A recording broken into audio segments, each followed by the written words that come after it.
Please help support the channel by visiting our Amazon store, affiliate link below. Hey, what's going on, everybody? My name is Matt Jarbo. This is $3 Theater, and this is my review, my what I think of Star Trek Discovery's first 2 episodes.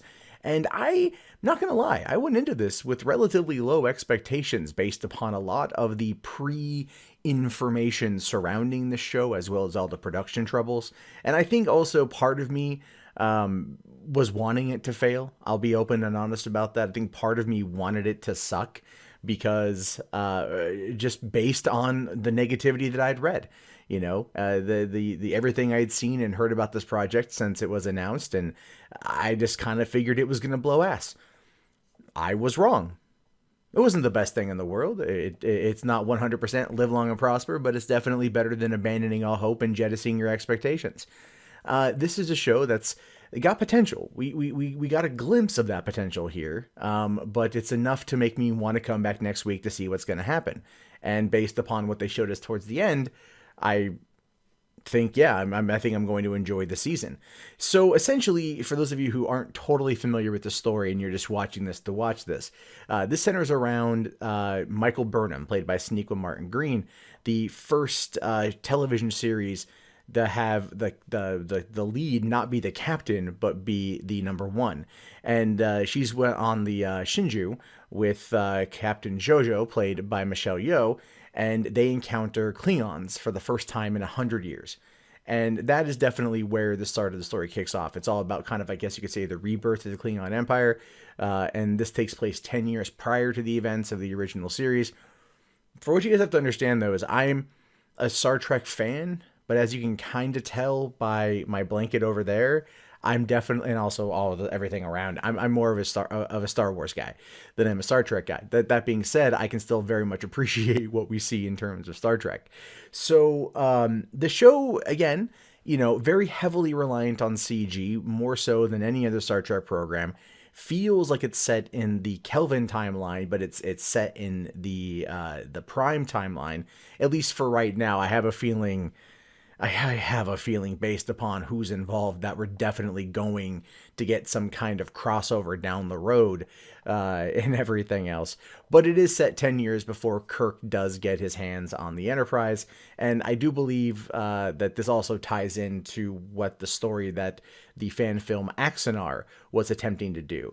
At least some elements of that were somewhere together. And this, of course, has to do with the war between the Klingons and the Federation. Now, what I liked about the show, the 2 episodes, was that it was very much about, you know,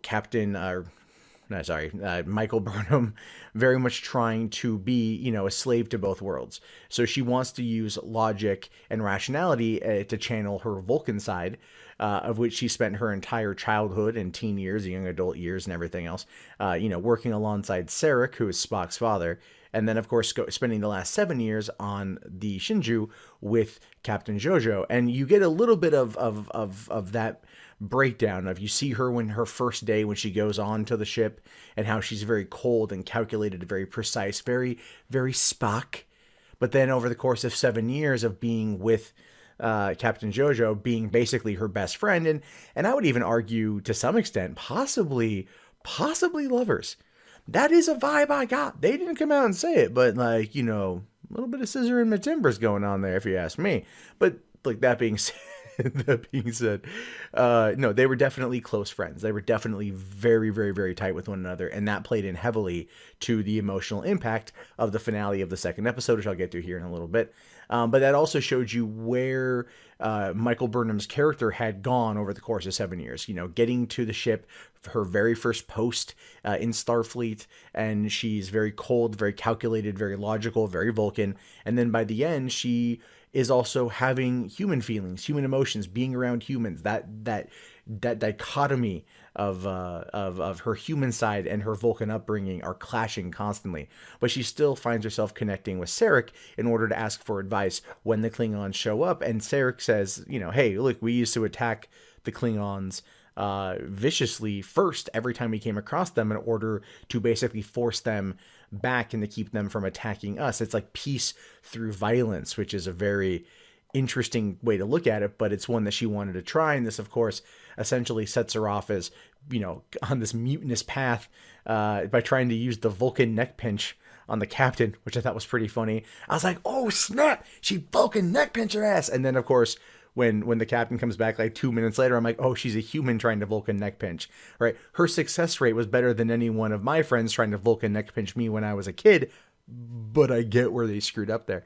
And of course, this gets her locked into the brig, and then the ship gets attacked because apparently, and this is something I just noticed that this time around, I feel like every ship in the Federation has like paper thin walls, right? Like they're like there's nothing there. It's like, oh yeah, you got a rocket the windshield. Oh, I'm gonna have to drop shields to 40% in order to get in there and fix it. Everything felt very paper thin during the combat scene, which I thought just was kind of like, a little bit too paper thin in my opinion. But she eventually gets out, and they go off and they fight the Klingons. But the Klingons are an interesting thing because they're a real point of contention for how a lot of people out there are kind of looking at the show.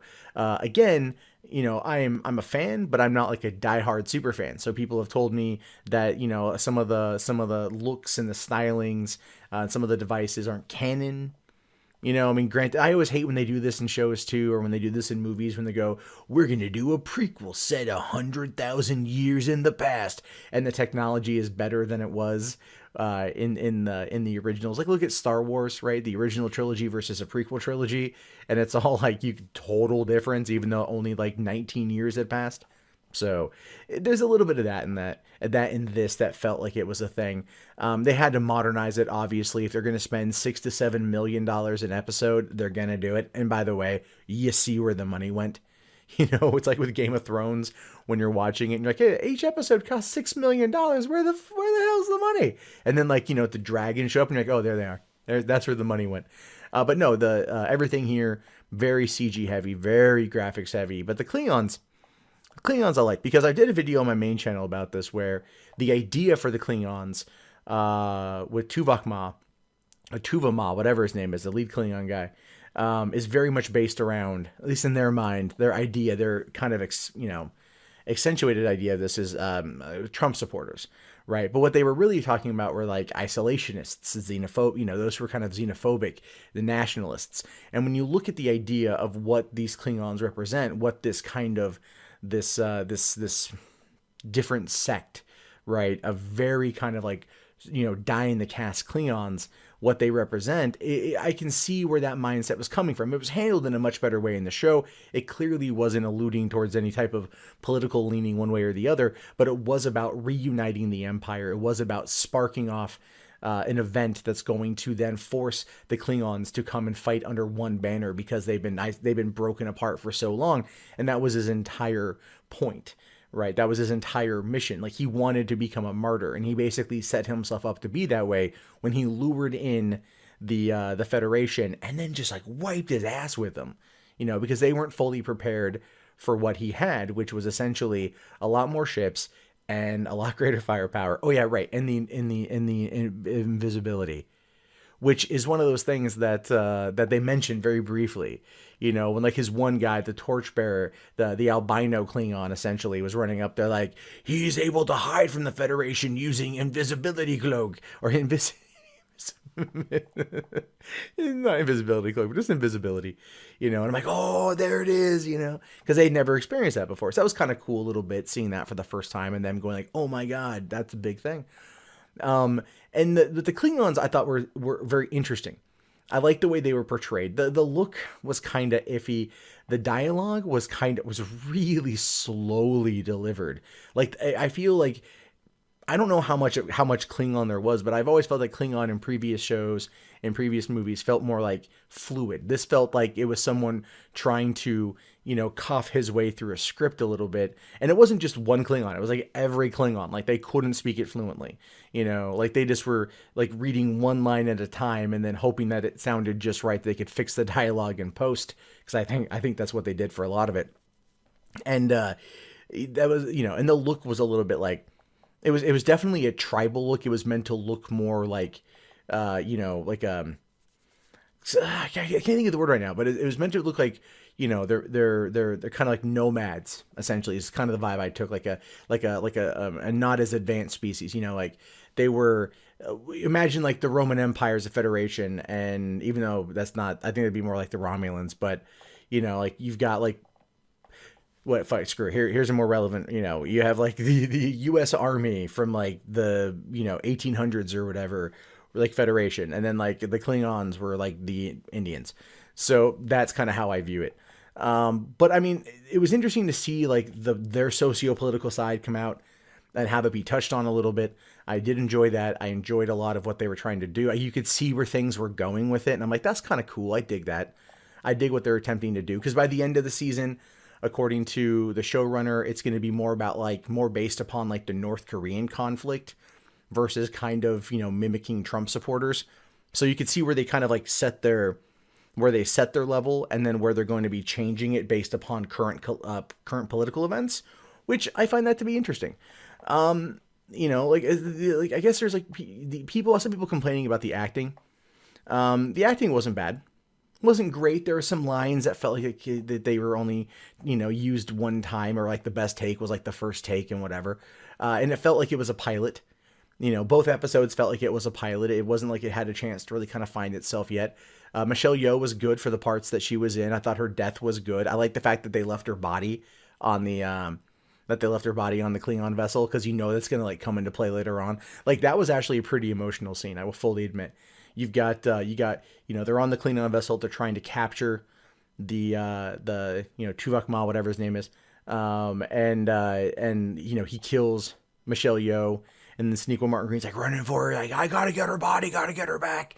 And then Doug Jones's guy, whose name I can't remember his name right now, but the alien guy, the science officer, he beams her back and everything else, and she's like, no, and I was like, that was actually kind of emotional. It's like there's some raw emotion in that. Plus, Doug Jones, I know Doug Jones personally. I've worked with him on a few projects, so for me, seeing him on something as big as Star Trek Discovery, I'm instantly down. Like I'm instantly in for Doug Jones.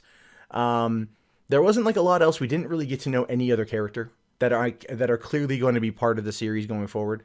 But this was definitely about those three, because at least Doug Jones and Sonequa Martin Green are going to be like, the top two leads in the show, and they're going to have some conflict now, some serious conflict, which I think is going to work out well. So, this show is this show is about the Klingon War, essentially. So hope and optimism is not going to be the name of the game. What I liked about this, though, was like how the bad Klingon was able to use the Starfleet saying, we come in peace, we're here to talk, we're here to negotiate, as lies and propaganda, and then attack as a way to kind of force them to respond, and then of course essentially use himself as kind of a martyr, or position himself as a martyr, because I have a feeling he knew that was going to happen, and then use that as a way to unite Klingons. Like he was definitely like a zealot, but he was smart. And used himself to do that. And that, again, that was a very interesting way of telling the story. So I know I'm kind of all over the place. There's a lot to go over. It's it's a two hour event, essentially. A lot going on, a lot of little things.